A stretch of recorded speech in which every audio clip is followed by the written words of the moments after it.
Sala Cordella Adria fino al 25 aprile, questa mostra che il curatore ci ha descritto e ce lo facciamo ridescrivere.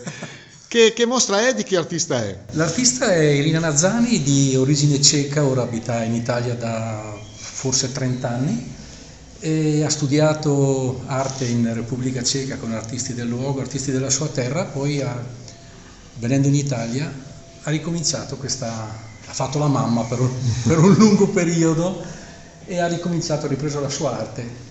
Questo ciclo si chiama Oltre l'apparenza, gioco di ombre dettato dalle luci, le luci che si proiettano sull'opera, creano un reticolo che invogliano lo sguardo ad andare oltre appunto quella che è l'immagine primaria, oltre l'apparenza, oltre quello che appare. Ecco, ci aveva fatto vedere prima, dietro non c'è niente. L'artista usa telai alti di 4 cm circa proprio perché ci sia questo spazio che permetta alla luce di entrare e di creare questo reticolo di ombre. Ci diceva che un artista importante, molto innovativa, però che non vuole esporre. Lei è riuscito con difficoltà. Sì. Ci faceva vedere dei cataloghi. Un catalogo di arte moderna edito da Mondadori, ed è dove l'artista è presente con un'opera che è stata peraltro esposta negli Stati Uniti. Ecco, l'artista abita qua ad Adria. Sì, adesso abita ad Adria. Adesso ci svela che anche lei compagno. Sì, esattamente. Ecco, anche questa si chiama Rosso e Bronzo, è una delle opere che io preferisco, che mi piace, tra quelle che mi piacciono di più, è stata recensita dal critico d'arte Paolo Levi.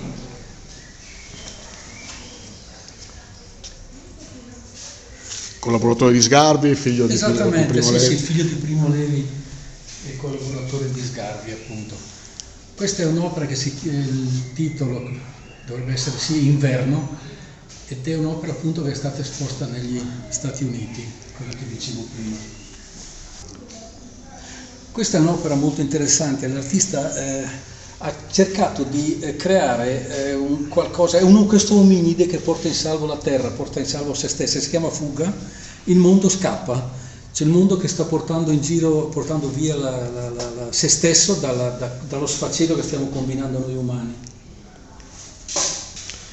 Ecco, naturalmente la telecamera non riesce a esprimere quello che un quadro dal vivo riesce effettivamente a far vedere l'originalità di queste opere.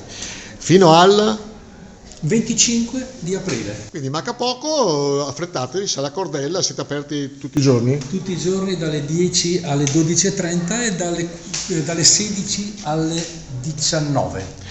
Abbiamo detto che è stata una intervista improvvisata, con il curatore abbiamo l'artista e la figlia. Finalmente. Un quadro di famiglia e noi vogliamo fare i complimenti veramente all'artista, opere originali, opere che, come ci ha detto il curatore che ci ha descritto, bisogna capirle, bisogna anche viverle e complimenti.